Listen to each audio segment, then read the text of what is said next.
语文千万字，大家要跟大家做伙来拜一日。27年前，歌手陈雷专辑有一首歌，就是《往事》，就是我的安慰。经过这几年，也是有真侪人咧唱。今仔日要甲大家小解这一字，就是为安慰的慰。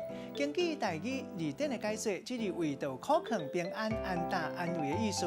用讲话甲人安大，这就是慰问；啊，若是用讲话或者是实际物质来慰劳有功劳的人，或者是有苦劳的人，安尼就是慰问。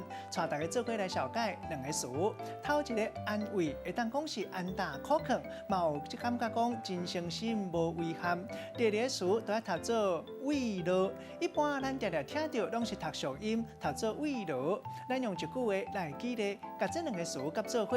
譬如讲，时势若知影时大遮尔劳心伯伯，体谅时大遮尔辛苦，安尼时大人就会感觉真安慰，安尼就是互因上界大的慰劳，更加艰苦嘛甘愿。今仔日小解这一日为提供互大家参考。